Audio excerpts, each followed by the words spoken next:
నమస్కారం SR news కి స్వాగతం. ఈనాటి వార్తా విశేషాలు.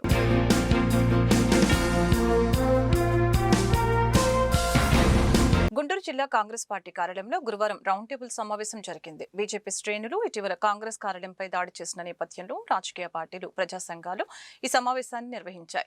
మాజీ MLC KS Lakshmanarao, PCC working president Mastan Vali, Congress party నాయకులు లింగంశెట్టి ఈశ్వరరావు, మనుకూరి శ్రీనివాసరెడ్డి, లక్ష్మణ్ రెడ్డి, కరీం పాల్గొన్నారు.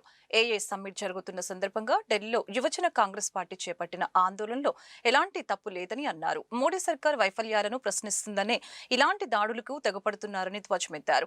ప్రజాస్వామ్యంలో దాడులు చేయడం సరైన విధానం కాదని అన్నారు. కాంగ్రెస్ పార్టీ కార్యాలయంపై దాడి చేసిన వారిని చట్టపరంగా శిక్షించాలని డిమాండ్ చేశారు. ఎప్పుడు కూడా క్షమించం. చరిత్ర పునరావృతం అవుతుంది.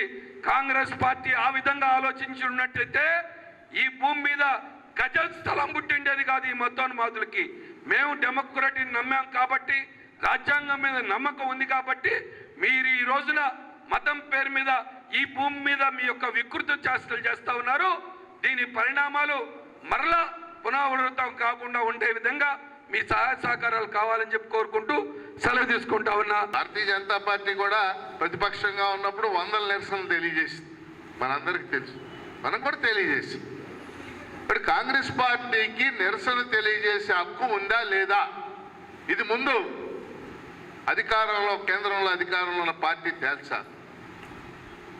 కేంద్రంలో అధికారంలో ఉన్న పార్టీ కేవలం బీజేపీ అనుకోకండి మీరు, అది సంఘ పరివార్, రాష్ట్రీయ స్వయం సేవక సంఘ పరివార్ అక్కడ అధికారంలో ఉందనేది మనం గుర్తుపెట్టుకోవాలి.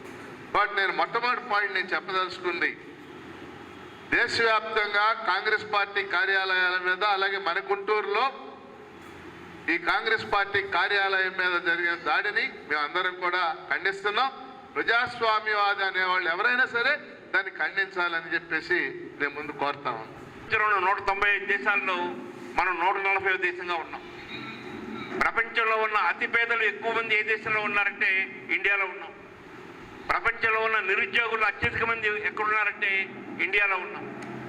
ప్రపంచంలో అసమానతలు, ముఖ్యంగా ఆర్థిక అసమానతలు అత్యధికంగా ఎక్కడున్నాయంటే ఇండియాలో ఉన్నాయి. ఇలాంటి ఎన్ని చెప్పుకుంటూ వస్తే అన్నింటిలో మనమే ముందున్నాం, జనాభాతో సహా. ఒకప్పుడు జనాభాలో 2లో ఉండేవాళ్ళం, మళ్ళీ ఇప్పుడు 1కి వచ్చేసాం. ఇన్ని సమస్యలని ప్రజలు ఆలోచింపజేయకుండా, ప్రజల్లో ఈ చర్చ జరగకుండా, రాజకీయ పార్టీల్లో ఈ చర్చ జరగకుండా, వాటికి భిన్నంగా సమస్యలు కాని వాటి మీద చర్చలు జరగాలి. సమస్యలు కాని వాటి మీద ప్రజలు సమీకరించబడాలి. ఈ దృష్టితోనే ఇలాంటి ప్రయత్నాలు, దాడులు చేయటం, దాడుల మీద ఖండనలు, నిరసనలు ప్రజల నుంచి. ప్రజలందరూ ఇక గీతం యూనివర్సిటీకి 55 ఎకరాలు ఇచ్చిన విషయం మర్చిపోతాం. ప్రజలకి వ్యతిరేకంగా ఉన్నాయని చెప్పేసి కాంగ్రెస్ పార్టీ ప్రజాస్వామ్యబద్ధంగా ప్రజల్లోకి తీసుకెళ్తుందో వీటన్నిటినీ కప్పిపుచ్చుకోవడానికి కేవలం 22వ తారీఖు నాడు జరిగిన దాడి అని చెప్పేసి సందర్భంగా చెప్పక తప్పదు. మీరు ఆలోచన చేయండి, గడిచిన 12 సంవత్సరాల్లో ఈ రాజకీయ పార్టీ అధికారంలోకి వచ్చిన కాడి నుంచి 1947లో స్వతంత్రం వచ్చినప్పటి నుంచి, స్వతంత్రానికి ముందు నుంచి ఉన్న కాంగ్రెస్ పార్టీ, స్వతంత్రం కోసం పోరాటం చేసిన కాంగ్రెస్ పార్టీ, నాటి కాంగ్రెస్ పార్టీలో పనిచేసిన వ్యక్తులు కానివ్వండి, స్వతంత్రంగా ఉన్న పెద్దలు కానివ్వండి, అనేక మందిని ఈ దేశంలో నుంచి పారద్రోలాలి, వారి పేరు ప్రతిష్టలు ఎక్కడా కూడా కనిపించకూడదనే ఆలోచనతో గడిచిన 10-12 సంవత్సరాల నుంచి వీళ్ళు పనిచేస్తున్న పని.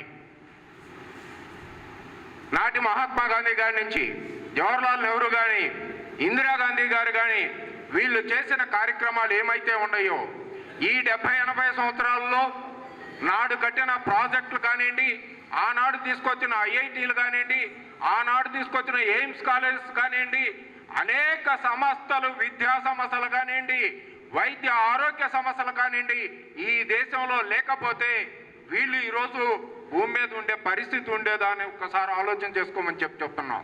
అమరావతి ఔటర్ రింగ్ రోడ్డు బాధిత రైతులతో ఈ నెల 28వ తేదీన సమావేశం నిర్వహిస్తున్నట్లు ఆంధ్రప్రదేశ్ రైతు సంఘం వెల్లడించింది. రైతు సంఘాల ప్రతినిధులు కంచుమాటి అజయ్ కుమార్, అప్పారావు, నాగేశ్వరరావు, రామకృష్ణ గురువారం బ్రాడీపేట సిపిఎం కార్యాలయంలో మీడియాతో మాట్లాడారు. ఔటర్ రింగ్ రోడ్ భూసేకరణ విషయంలో రాష్ట్ర ప్రభుత్వం ఏకపక్షంగా వ్యవహరిస్తుందని మండిపడ్డారు. జిల్లాలో 11 మండలాలు, 40 గ్రామాల్లో భూసేకరణ చేసేందుకు ప్రభుత్వం గెజెట్ నోటిఫికేషన్ ఇవ్వడం జరిగిందని అన్నారు. అయితే రైతుల పేర్లు, వారి అంగీకారం లేకుండా గెజెట్ నోటిఫికేషన్ ఇవ్వటం సరైన పద్ధతి కాదని చెప్పారు. బాధిత రైతులతో సమావేశం నిర్వహించి ప్రభుత్వ తీరుకు వ్యతిరేకంగా పోరాటాలు చేస్తామని ప్రకటించారు. అమరావతి రాజధాని నగర ఔటర్ రింగ్ కోసం భూసేకరణ కోసం ప్రభుత్వం గెజిట్ నోటిఫికేషన్ ఇవ్వటం జరిగింది. 121 గ్రామాల్లో 23 మండలాల్లో ఈ యొక్క భూముల సేకరణ జరుగుతుంది. దాంట్లో గుంటూరు జిల్లా సంబంధించి 11 మండలాల్లో 40 గ్రామాల్లో భూసేకరణకు సిద్ధం చేయటం జరిగింది.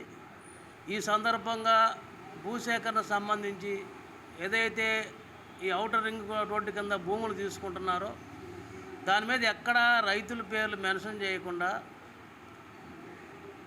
సచివాలయంలో కేవలం బోర్డు మీద సర్వే నెంబరు, ఎల్పి నెంబర్లు వేసి వదిలేశారు. కనీసం రైతులకు నోటీసులు కూడా ఇవ్వాలి. 21 రోజు లోపు వాళ్ళకి మీ అభిప్రాయం చెప్పమని చెప్పారు. కానీ రైతులందరికీ అర్థం కాల. అంటే ఇది అంతా మర్మంగా దాచిపెట్టి ఈ యొక్క ఔటర్ రింగ్ రోడ్డు తీసుకుపోవటం అనేది దేనికి దీనికి అర్థమవుతుందో రైతులకు అర్థం కాకుండా పరిస్థితి ఉంది.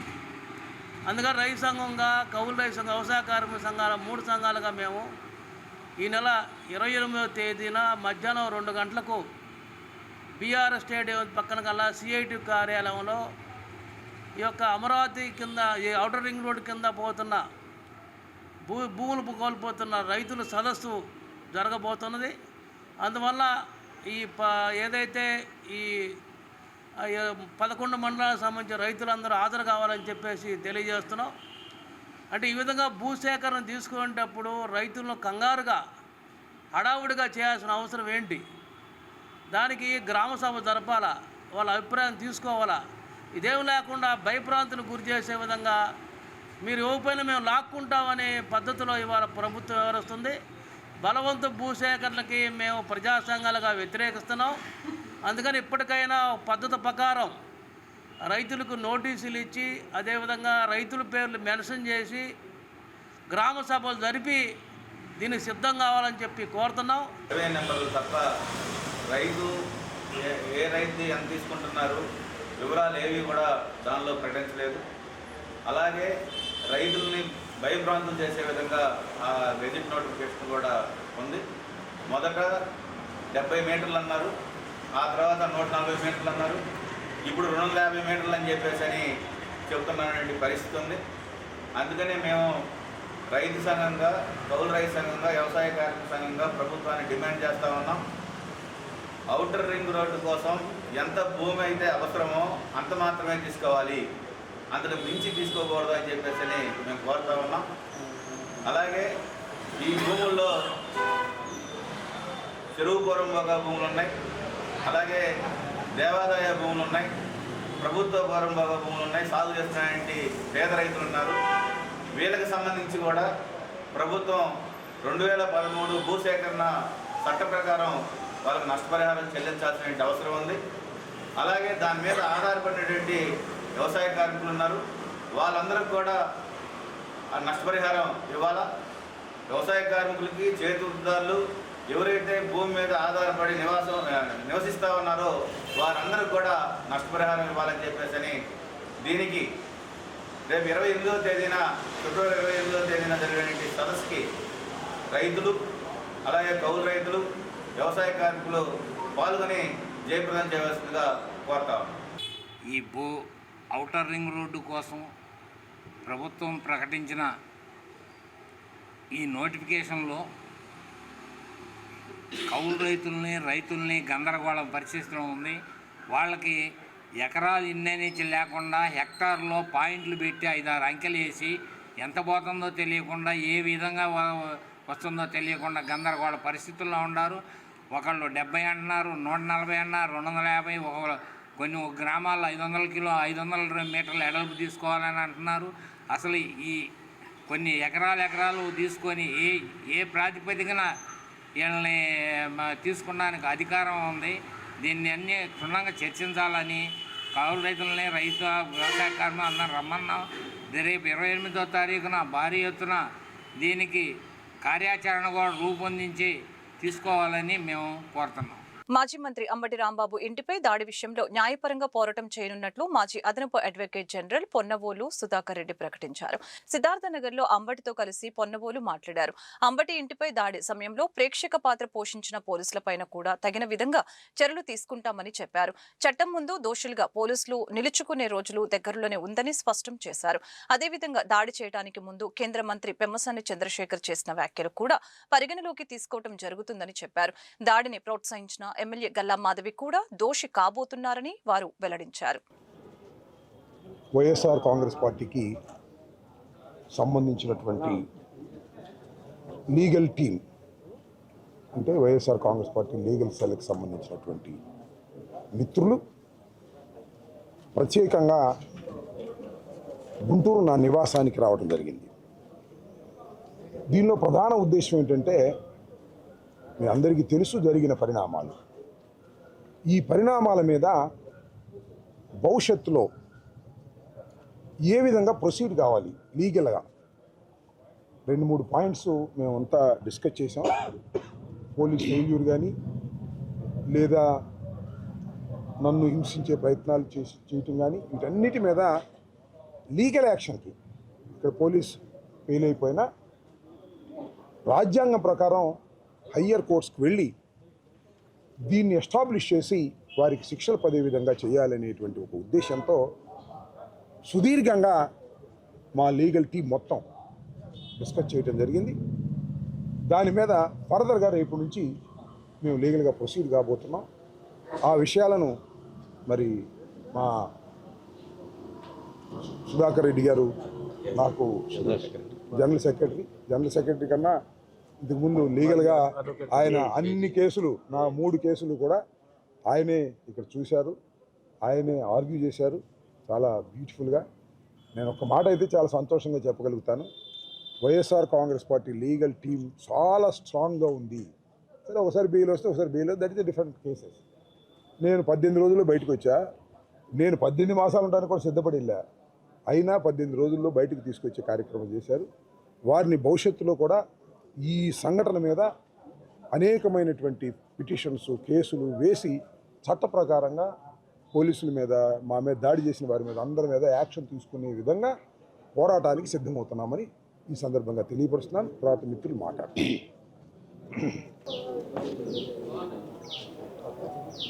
ఈరోజు వైఎస్ఆర్ కాంగ్రెస్ పార్టీ మా అధినాయకుడు జగన్మోహన్ రెడ్డికి పాదాభివందనం చేస్తున్నాం. వారి ఆదేశంతో వారి ఉపదేశంతో వైఎస్ఆర్ కాంగ్రెస్ పార్టీ మా నాయకుడైనటువంటి అంబటి రాంబాబు గారు వెనక మమ్మల్ని కార్యోన్ముఖులు చేసి ప్రతి గంటకి మానిటర్ చేస్తున్నటువంటి జగన్మోహన్ రెడ్డి గారు ఒక కార్యకర్తకి జరిగినా కూడా ఇదే విధంగా ఆయన ఇంట్రెస్ట్ తీసుకుంటున్నాడు. రాంబాబు విషయంలో నన్ను సుదర్శన్ పిలిచి ఎన్ని రోజులు ఎన్ని గంటల్లో బయటకు తీసుకొస్తారు రాంబాబు అడిగినటువంటి గొప్ప పని జగన్మోహన్ రెడ్డి గారు మాకు ఇచ్చిన ఆదేశం. మీకు అంతా తెలుసు, సాయంత్రం 4:30 నుంచి సుమారు రాత్రి 12:30, 1 గంట దాకా జరిగినటువంటి ఒక దమనకాండ, దహనకాండ, అరాచక తత్వం, లెక్కలేని తత్వం, భయం లేని తత్వం, రాజ్యాంగం ఉంది, పోలీసు ఉంది, చట్టాలు ఉన్నాయని మర్చిపోయినటువంటి పరిస్థితి చాలా దురదృష్టకరమైనటువంటి విషయం. అది గత జరిగిపోయింది. కానీ ఈరోజు YSR Congress party legal team సంఘటితమై ఏకోన్ముఖమై ఒక పోరాట సైనికులాలు చేసినటువంటి లీగల్ టీం ప్రతి ఒక్క సభ్యునికి ప్రతి ఒక్క మెంబర్కి అందరూ ఇట్స్ ఎ కలెక్టివ్ వర్క్. నేనొక్కడి మటుకు కాదు. దానిలో ముఖ్య పాత్ర వహించినటువంటి సుదర్శన్ రెడ్డి గారు, కృష్ణారెడ్డి గారు, భగవాన్ గారు, సూరిబాబు గారు, కొర పేర్లుంటే మర్చి క్షమించండి. ప్రతి ఒక్కరి రెక్కల కష్టం, ప్రతి ఒక్కరి స్వేదం, వాళ్ళ రక్తం దారబోసి ఈరోజు వైఎస్ఆర్ కాంగ్రెస్ పార్టీ మా నాయకుడైనటువంటి అంబటి రాంబాబు గారిని మేము చేతనైనంత వరకు రక్షించుకున్నామంటే అది వారి గొప్పతనం. It was a collective effort, అందరూ కలిసి చేసినటువంటి కార్యం ఇది. ముఖ్యంగా పెద్దలు వైఎస్ఆర్ కాంగ్రెస్ పార్టీ సీనియర్ నాయకులు అంబటి రాంబాబు గారి అరెస్టును మనమంతా కూడా గత ఒక 20 రోజుల కింద జరిగినటువంటి సంఘటనను మనము చూసినట్లయితే ఈ రాష్ట్రంలో శాంతి భద్రతల క్షీణత పరాకాష్ఠకు చేరుకున్నటువంటి విధంగా మనకు కనిపిస్తుంది. ఆయన రాజకీయ నాయకులే కాదు, ఒక న్యాయవాది కూడా. ఆయనకు చట్టం పట్ల చాలా విలువలు, విశ్వసనీయత ఉన్నటువంటి వ్యక్తి. మరి ఎప్పుడు ఆయన అనర్గళంగా తన ఉపన్యాసాన్ని ఇచ్చినా కూడా ఎక్కడా కూడా ఒక తప్పు కూడా దొరలకున్నటువంటి మాట్లాడినటువంటి వ్యక్తి.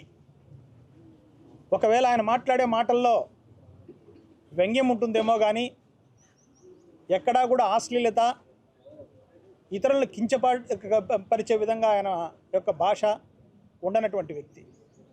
అలాంటి వ్యక్తి ఆ రోజు పార్టీ ఆదేశాల మేరకు మీరు చేసేటువంటి తప్పుడు ప్రచారాలలో భాగంగా తిరుపతి లడ్డులో జంతు కొవ్వు కల్తీ చేశారనేటువంటి క్రమంలో మీరు చేసేటువంటి ఒక దుర్మార్గపు ప్రచారాన్ని మీరు చేస్తూ ఉంటే అందులో భాగంగా ఒక ఫ్లెక్సీ ఏర్పాటు చేస్తే అక్కడికి వెళ్ళి ఇది మంచి పద్ధతి కాదు, ఇలాంటి ఫ్లెక్సీలు ఏర్పాటు చేయడము, ఇది తీసేయండి అని చెప్పి పద్ధతిగా ఒక చెప్పినటువంటి క్రమంలో ఆయన మీద దాడి చేసింది ఎవరు? మీరే ఆయన మీద దాడికి కర్రలు కట్టెలు తీసుకొని మహిళలు కూడా, మహిళా జాతి కూడా అవమానపడేటువంటి విధంగా ఒక మహిళ దూషించినటువంటి విధానం కూడా మనం అందరూ కూడా అన్ని సామాజిక మాధ్యమాల్లో విస్తృతంగా ప్రచారం చేయబడింది ఆమె మాట్లాడినటువంటి భాష. అలాంటి క్రమంలో 100 మాటలు మాట్లాడితే ఒక్క మాట అయినా తనను తను కాపాడుకునేటువంటి క్రమంలో మాట్లాడితే అదేదో పెద్ద నేరంగా భావించి దాన్ని తీసుకుని విస్తృతంగా మీరు మీ సోషల్ మీడియాలో ప్రచారం చేసి ఏదో ముఖ్యమంత్రి గారిని అశ్లీలంగా మాట్లాడినాడనేటువంటిది ఒక క్రియేట్ చేసి మీరే ఆయన మీదకి వచ్చినటువంటి దౌర్జన్యం చేసినటువంటి తీరు వచ్చి మీరు చేసేటువంటి విధానంలో మీరందరూ కూడా అక్కడ శాసనసభ్యులు కానీ, మాజీ శాసనసభ్యులు కానీ, మంత్రులు కానీ, వారి అనుచరులు కానీ, వారి యొక్క కార్యకర్తలు కానీ మీరు నిజంగా ఏది మంచి ఏది చెడు అనేది మీకు తెలియదా? అయినప్పటికీ కూడా ఆయనకున్నటువంటి విలువలు, ఆయనకున్నటువంటి గౌరవం, నేను ఈ విధమైనటువంటి భాష మాట్లాడిండకూడదేమో అని చెప్పేసి కూడా మళ్ళీ తదుపరి మీ సమావేశాన్ని ఏర్పాటు చేసి మీ అందరి సమక్షంలోనే ఆయన దాన్ని చింతిస్తూ ఆయన తన క్షమాపణ కోరడం కూడా జరిగింది. అయినప్పటికీ మీరు క్షమించకుండా, అయినప్పటికీ మీరు దానికి పశ్చాత్తాపం పడకుండా మీరు తిరిగి ఆయన మీదకి వచ్చినటువంటి దాడి చేసినటువంటి క్రమం, ఒక్కొక్కరు ఒక 100 మందిని ప్రోగేసుకొని ఒకసారి వచ్చి ఇంట్లో ఉన్నటువంటి వాళ్ళ మీద అందరి మీద కూడా దాడి చేసి వెళ్ళిపోయిన తర్వాత మళ్ళీ 1 గంట తర్వాత మళ్ళీ ఒక 100 మంది వచ్చి అలా దాదాపు 4 గంటల నుంచి రాత్రి 10-11 గంటల వరకు మీరు చేసినటువంటి విధానము, మీరు చేసినటువంటి దాడి, మీరు చేసినటువంటి క్రమం చూస్తే ఇది ఒక ఆర్గనైజ్డ్ క్రైమ్ లాగా చేసి దాన్ని మీరు ఈరోజు కప్పిపుచ్చుకునేటువంటి క్రమంలో ఆయన మీద తిరిగి కేసులు పెట్టి ఆ కేసులు కూడా ఆ ఒక్క మాటకు 36 కేసులు. ఎప్పుడైనా ఆంధ్రప్రదేశ్ రాష్ట్ర చరిత్రలో ఒక్క మాటకు 36 కేసులు పెట్టినటువంటి చరిత్ర ఇంతవరకు ఎక్కడైనా ఉందా? అది ఒక అంబటి రాంబాబు గారి విషయంలో ఈరోజు మీరు అంత దిగజారి చట్టాన్ని, వ్యవస్థల్ని దిగజార్చి మీరు ఈరోజు చేసినటువంటి క్రమం చూస్తే ప్రజలందరూ కూడా ఈరోజు నిర్ఘాంతపోయి చూస్తున్నారు. గుంటూరు శివారు లాలుపురంలోని బీజేపీ కార్యాలయంలో గురువారం పండిత్ దీనదయాళ్ ఉపాధ్యాయ ప్రశిక్షణ మహాభియాన్ వక్తల కార్యశాల జరిగింది. బీజేపీ రాష్ట్ర అధ్యక్షులు పివిఎన్ మాధవ్ ఈ కార్యశాలను ప్రారంభించి మాట్లాడారు. మార్చి 7 నుంచి 14 వరకు రాష్ట్ర వ్యాప్తంగా మండల ప్రశిక్షణ కార్యక్రమాలు జరుగుతాయని చెప్పారు. జిల్లా స్థాయి ప్రశిక్షణ కార్యక్రమాలు 11 అంశాలతో 2 రోజుల పాటు జరుగుతాయని అన్నారు. రాష్ట్రంలో వ్యూహాత్మకంగా దేవాలయాల వ్యవస్థను ఓ వ్యక్తి దెబ్బతీశారని, ఆ వ్యవస్థను పునర్నిర్మాణం చేయడం కోసం తమ పార్టీ కృషి చేస్తుందని చెప్పారు. టెంపుల్ టూరిజాన్ని అభివృద్ధి చేస్తామని చెప్పారు. లిక్కర్ స్కామ్ నిందితుల్ని కఠినంగా శిక్షించాలని డిమాండ్ చేశారు.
రోజు భారతీయ జనతా పార్టీ రాష్ట్ర వ్యాప్తంగా పండిత్ దీన్ దయాళ్ ఉపాధ్యాయ మహా ప్రశిక్షణ అభియాన్ని నిర్వహించుకుంటున్నాం.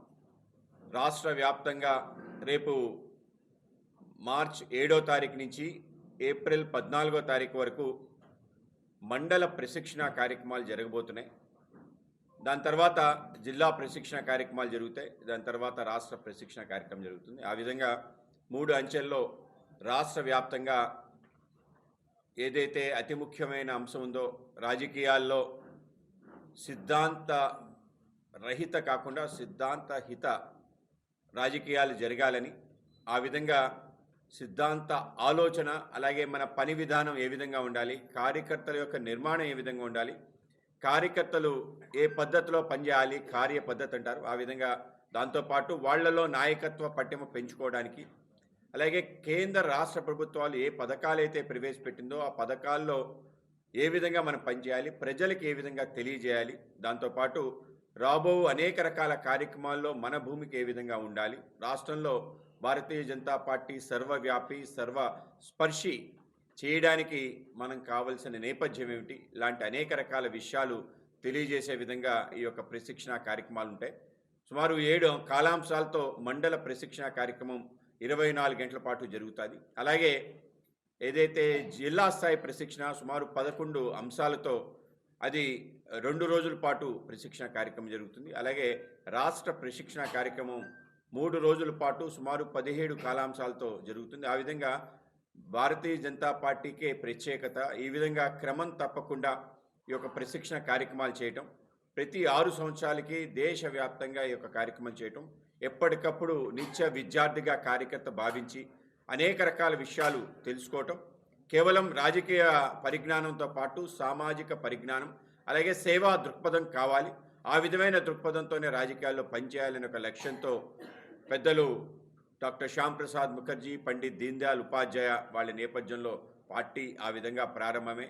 దాని తర్వాత అటల్ బిహారీ వాజ్పేయి గారు, లాల్ కృష్ణ అద్వానీ గారి నేపథ్యంలో కూడా ఈ యొక్క ప్రశిక్షణ అభియాన్ ఒక పెద్ద ఎత్తున తయారు కావటం, దాని తర్వాత ప్రస్తుతం నరేంద్ర మోడీ గారి నేతృత్వంలో, అలాగే జేపీ నడ్డా గారు, ప్రస్తుతం మా నితిన్ నవీన్ గారి నేతృత్వంలో ఈ యొక్క ప్రశిక్షణ అనేది కూడా ఒక ముఖ్యమైన భాగంగా రాజకీయ పార్టీలు కేవలం అధికారమే పరమావధిగా పనిచేయడం కాకుండా అధికారంతో పాటు ప్రజలు ఏదైతే మనకిచ్చిన అధికారాన్ని సఫలీకృతంగా దాన్ని వినియోగించుకుంటూ ప్రజలకి సేవ చేయాలనే ఒక ఆలోచనతో పార్టీ నిర్మాణం కూడా ఆ విధంగా చేయాలి. బూత్ స్థాయి నుంచి పార్టీని ఏ విధంగా నిర్మాణం చేయాలి, బూత్ స్థాయిలో ఏ పనులు చేయాలి, అలాగే మనం ఎందుకు పార్టీలో ఉన్నాం, మనం ఎందుకు ఈ భారతీయ జనతా పార్టీలో పనిచేయాలి, ఎందుకు మన యొక్క ప్రభుత్వ పథకాలు ప్రజలకు ఏ విధంగా లబ్ధి చేకూర్చాలి, ఇలాంటి అనేక విషయాలు ప్రతి వ్యక్తి మననం చేసుకోవాలి, నిత్యం దీనికోసం ఆలోచన చేయాలి. ఆ విధమైన ఆలోచన అని చెప్పి నిత్యం ఈ యొక్క ప్రశిక్షణ కార్యక్రమాలు జరుగుతుంటాయి. ఆ విధంగా సమస్యల పరిష్కారం కోరుతూ కలెక్టర్ కార్యాలయం వద్ద అంగన్వాడీలు చేపట్టిన రిలే దీక్షలు 2వ రోజుకు చేరాయి. అంగన్వాడీలకు కనీస వేతనం 26,000 రూపాయలు ఇవ్వాలని యూనియన్ నాయకురాలు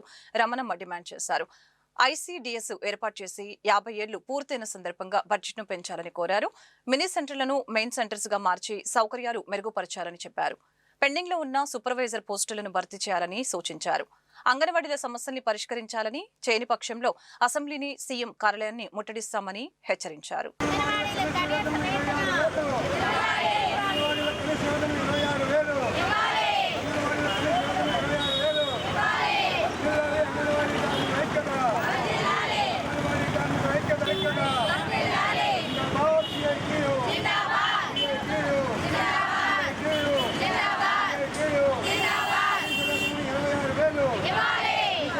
ICDS ఏర్పడి 50 సంవత్సరాలు అయింది. 50 సంవత్సరాల కాలంలో కనీస వేతనం పెంచడం అనేది లేదు. అదేవిధంగా చూస్తూ ఉన్నాము, ధరలు విపరీతంగా పెరిగిపోయినాయి. పెరిగిన ధరలకు అనుగుణంగా సుప్రీంకోర్టు కూడా తీర్పు చెప్పింది. సమాన పనికి సమాన వేతనం ఇవ్వాలని, కనీస వేతనం 26,000 రూపాయలు ఇవ్వాలని. అయినా కూడా ఇంతవరకు ఇంతవరకు ఏం పట్టించుకోవట్లేదు. ఈ అంగన్వాడీలు చిన్నపిల్లలకు, బాలింతలకు, గర్భిణీ స్త్రీలకు పోషకాహారం ఇవ్వటంలో వాళ్ళని సంరక్షించడంలో ముఖ్య పాత్ర పోషిస్తూ ఉన్నారు. అయినా కూడా అంగన్వాడీలని చిన్నచూపు చూస్తూ ఉంది ప్రభుత్వాలు చిన్నచూపు చూస్తూ ఉన్నాయి. అంగన్వాడీలకు మెనూ ఛార్జీలు పెంచడం కానీ, అంగన్వాడీలకు కనీస వేతనం ఇవ్వడం కానీ ఇట్లాంటివి ఏమీ చేయట్లేదు. ఈరోజు చూస్తూ ఉన్నాము, అంగన్వాడీలకు సెక్టార్ మీటింగులకు TADAలో మన జీవో ఇచ్చినా కూడా ఆ జీవో కూడా అమలు చేయని పరిస్థితి చూస్తూ ఉన్నాము. అదేవిధంగా అంగన్వాడీలు గ్రాడ్యుటీ అమలు చేయమని, గ్రాడ్యుటీ చట్ట ప్రకారం 1972 చట్ట ప్రకారం గ్రాడ్యుటీ ఇవ్వాలని, అదేవిధంగా కనీస పెన్షన్ లేదు, PF, ESI ఇట్లాంటి సౌకర్యం 50 సంవత్సరాల నుంచి పనిచేస్తున్నా కూడా కనీస వేతనాలు స్కీమ్ వర్కర్లైన అంగన్వాడీ ఆశ వీళ్ళ ఎవరికి కూడా PF, ESI ఇట్లాంటి సౌకర్యాలు కూడా లేవు. ఇలాంటి సౌకర్యాలు కల్పించాలని, దాంతో భాగంగా ఇవాళ చూస్తూ ఉన్నాము, ధరలు పెరిగిపోయినాయి కాబట్టి పదే అడుగుతా ఉన్నాము జీతం పెంచమని. ఆ రోజు 42 రోజుల పాటు సమ్మె చేసినప్పుడు సమ్మె శిబిరంలోకి వచ్చి వాళ్ళ కూటమి ప్రభుత్వం, మేము కనుక అధికారంలోకి వస్తే మీ కోరికలను నెరవేరుస్తాము, మీరు ఇప్పుడు చేసే కోరికలని కూడా న్యాయమని అని చెప్పారు. కానీ వాళ్ళ 18 నెలల కాలంలో కనీసం అపాయింట్మెంట్ ఇవ్వడానికి కూడా ముఖ్యమంత్రి గారికి మనసు రావటం లేదు. ఇవాళ పెరిగిపోయిన ధరలకు అనుగుణంగా జీతం పెంచాలి. జీతం 11,500 రూపాయలతోటి 7,000 హెల్పర్లకి వస్తూ ఉన్నాయి. ఈ 7,000 రూపాయలు 11,500 రూపాయలతోటి మన కనీసం బతకడం కూడా చాలా కష్టంగా ఉంది. దుగ్గిరాల పోలీస్ స్టేషన్ పరిధిలోని చింతలపూడిలో ఈ నెల 19న జరిగిన చోరీ ఘటనను పోలీసులు ఛేదించి నిందితుడిని పట్టుకున్నారు. ఈ మేరకు DPOలో గురువారం SP వకుల్ సిందా కేసు వివరాలను వెల్లడించారు. గుంటూరు నెహ్రూ నగర్ ప్రాంతానికి చెందిన గోపి అనే వ్యక్తిని నిందితుడిగా గుర్తించి అరెస్టు చేశామని చెప్పారు.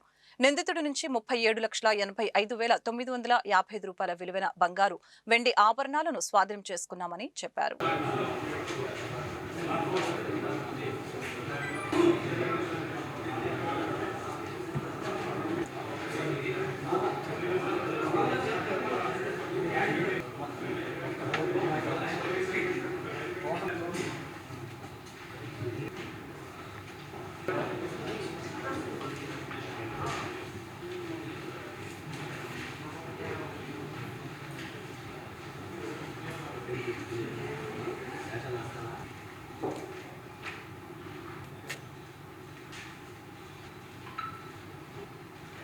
సో ఈరోజు ఈ మీడియా సమావేశం దుగ్గిరాల పోలీస్ స్టేషన్ సంబంధించి 2 కేసెస్లో 2 ముద్దాయిలని పట్టుకొని వాళ్ళ దగ్గర నుంచి చోరీ చేసిన ప్రాపర్టీ రికవరీ చూపించడానికి పెట్టడం జరిగింది. సో ఒకటి క్రైమ్ నెంబరు 23/26, ఇది 19th ఫిబ్రవరి అంటే కొన్ని రోజుల క్రితమే చింతలపూడి గ్రామంలో జరిగింది. దాంట్లో అరౌండ్ 20 లక్షల ప్రాపర్టీ దొంగతనం చేయడం జరిగింది. సో బయట డోర్ పగలగొట్టి లోపల బీరువా పగలగొట్టి ఎవరు లేని సమయంలో ఈ దొంగతనం చేయడం జరిగింది. ఈ కేసులో మనం అన్ని ఆధారాలు సేకరించాము. ఇమీడియట్గా క్లూస్ టీమ్, డాగ్ స్క్వాడ్ పంపించడం జరిగింది. దీంట్లో వచ్చిన ఫింగర్ ప్రింట్స్ బట్టి ఈరోజు ఈమెద ఇమడబత్తిని గోపి అనే అతను ముద్దాయిని ఈరోజు అరెస్ట్ చేయడం జరిగింది. అతని దగ్గర నుంచి ఇంటాక్ట్ ఏదైతే ప్రాపర్టీ పోయిందో ఇంటాక్ట్ రికవరీ చేయడం జరిగింది. So almost 20,40,000 worth 136 grams gold ornaments, అదేవిధంగా 378 గ్రామ్స్ వెండి వర్త్ 1,11,000 ఇతని దగ్గర నుంచి రికవర్ చేయడం జరిగింది. ఇతని మీద కొత్తపేట పోలీస్ స్టేషన్ పరిధిలో ఆల్రెడీ ఒక కేసు ఉంది. సో ఇతను ఫింగర్ ప్రింట్ మ్యాచింగ్ ద్వారా ఇతన్ని ఆల్మోస్ట్ 1 వీక్ లోపలే మనం పట్టుకోవడం జరిగింది అండ్ ప్రాపర్టీ కూడా ఫుల్ రికవరీ చేయడం జరిగింది. అదేవిధంగా క్రైమ్ నెంబర్ 147/25 ఇది గత సంవత్సరము 20th సెప్టెంబర్ రోజున ఈ బ్రాహ్మణ్ బజార్లో దుగ్గిరాల గ్రామంలో ఈ దొంగతనం జరిగింది. సో ఎవరు లేని సమయంలో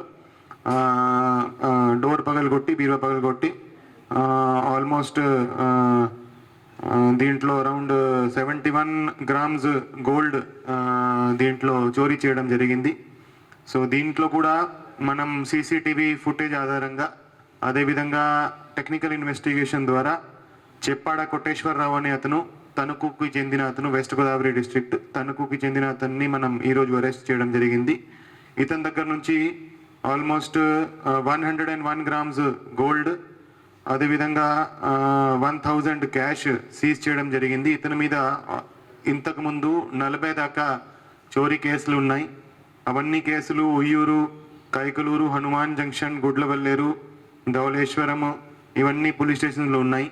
సో మనం పట్టుకున్నాక ఇతని దగ్గర నుంచి మనం మంగళగిరి రూరల్ పోలీస్ స్టేషన్లో ఒక case, Attili police station, Hanuman junction police station, Kaikaluru police station సంబంధించి కూడా ఇతను మనకి ఈ కేసెస్ ఇతను దొంగతనం చేసినట్టు అతను ఒప్పుకోవడం జరిగింది. అదేవిధంగా దానికి సంబంధించి ప్రాపర్టీ కూడా రికవర్ చేయడం జరిగింది. ఇతని దగ్గర నుంచి 101 గ్రామ్స్ 100 గ్రాములు గోల్డ్ మనం రికవర్ చేయడం జరిగింది. సో టోటల్ ఈరోజు 38 lakhs వర్త్ ప్రాపర్టీ, 38 లక్షల వర్త్ ప్రాపర్టీ రికవర్ చేసి ఈ విక్టిమ్స్కి మేము రికవరీ ఇవ్వడం జరుగుతుంది. ఈ ఇద్దరిని కోర్టు ద్వారా రిమాండ్కి తరలించడం జరుగుతూ ఉంది. ఈ వార్తలు ఇంతటితో సమాప్తం. మరొక బులెటిన్లో మళ్ళీ కలుద్దాం. నమస్కారం.